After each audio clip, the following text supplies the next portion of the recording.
سر پچھلے پروگرام میں ہم نے جنت میں حضرت علامہ کی ٹیپو سلطان شہید رحمۃ اللہ علیہ سے ملاقات کا تذکرہ کیا تھا. تو جب وہاں سے رخصت ہوتے ہیں تو ٹیپو سلطان شہید نے دریائے کاویری کے نام ایک پیغام دیا تھا حضرت علامہ کو. تو سر وہ تو ذرا بتائیں کہ وہ کیا پیغام تھا.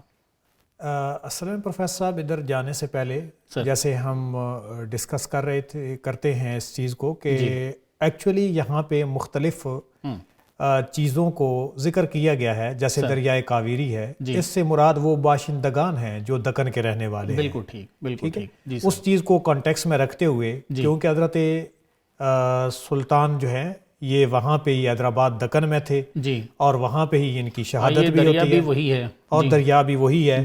اور پھر کہتے ہیں با ہما سوزے کے در سازد بجاں.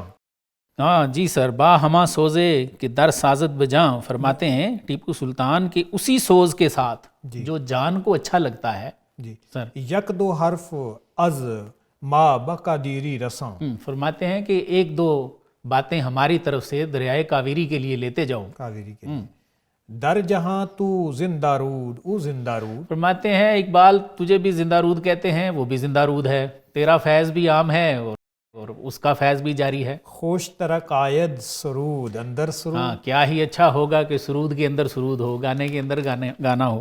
سر اب اس کے بعد مزید اگلے ٹائٹل کے بعد پیغام سلطان شہید برود کاویری، اس میں حقیقت حیات و مرگ و شہادت کہ بنیادی طور پہ جو تھیم ہے وہ یہ ہے کیونکہ لوگ آج کل زندگی کو سنبھالنے کی کوشش کرتے ہیں اور موت سے ڈرتے ہیں اور شہادت سے بھاگتے ہیں، تو ان حقائق کو مختلف انداز میں ایکسپلور کیا. ٹیپو سلطان شہید رحمۃ اللہ علیہ بھی یہی پیغام بھیج رہے ہیں کہ تم لوگ موت سے ڈر رہے ہو.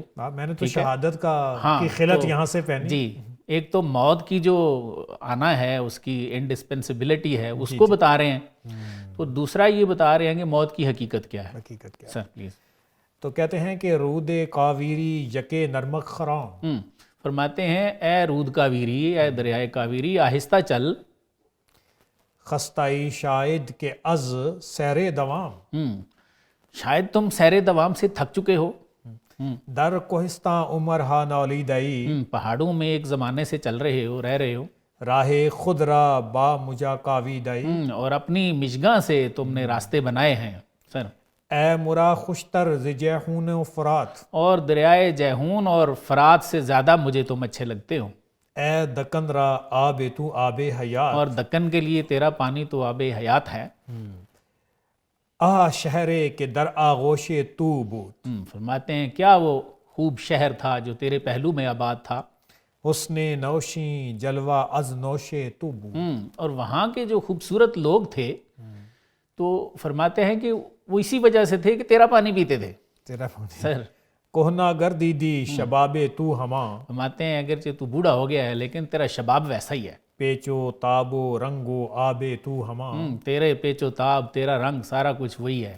موجے تو جز دانہ گوہر نہ یاد. تیری موجوں نے گوہر پیدا کیے ہیں. ترائے تو تا ابد شورید آباد. ہاں، فرماتے ہیں تیری جو موجیں ہیں، لہریں ہیں، یہ تا ابد آباد رہیں. اے ترا سازے کے سوزے زندگی است. فرماتے ہیں اے ترا سازے، تجھ میں کون سا ساز ہے جو سوزے زندگی ہے. ہیچ میدانی کے این پیغام کیس. لیکن سن لے ذرا کہ جانتے ہو یہ پیغام کس کا ہے. سر آنکے میدانی طواف ستوتش. اس کا پیغام ہے جس کی سطوت کا تم طواف کیا کرتے تھے. بودائی آئینہ دار دولتش. اور اس کی حکومت کا بھی تو آئینہ دار تھا. آنکے صحراہا ز تدبیرش بہشت. یہ اس کا پیغام ہے جس نے اپنی تدبیروں سے صحرا کو بہشت بنا دیا.